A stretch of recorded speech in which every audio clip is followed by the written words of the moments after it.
Greece is a country of timeless charm, but investing in its bloated and grossly inefficient public companies right now has very limited appeal. The state sector's heavily unionized, companies face tax hikes, and there's still the real possibility that Greece will default on its debts. The EU and IMF are demanding a massive privatization program of everything from ports to power to real estate. It's meant to raise as much as $70 billion, though that may be optimistic. And a fire sale would mean deeply discounted prices. It's also going to be very hard to find serious buyers, because a lot of people out there expect Greece to default and maybe even to go back to the drachma. So you have to take into account a devastating devaluation.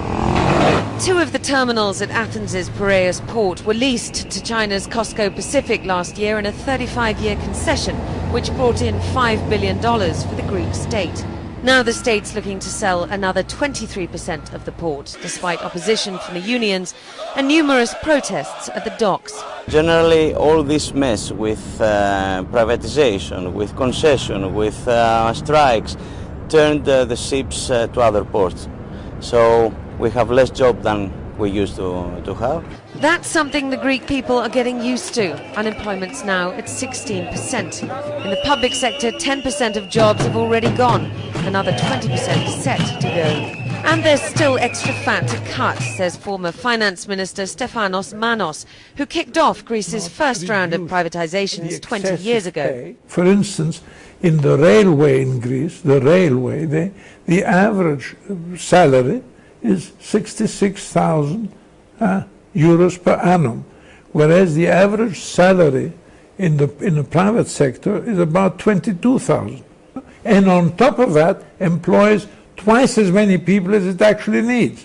So this kind of madness would have to be taken into account before you say, is anybody interested in buying the railway?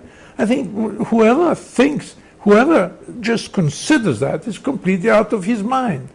The new finance minister has promised to do what the IMF and EU want: further austerity and full-scale privatization. But this is a socialist government which came to power on the back of the unions, and although it promised to push through its privatization program this time last year, it didn't make much headway, a sign perhaps of its reluctance to push through policies that are against everything that it stands for. Diana Magne, CNN, Athens.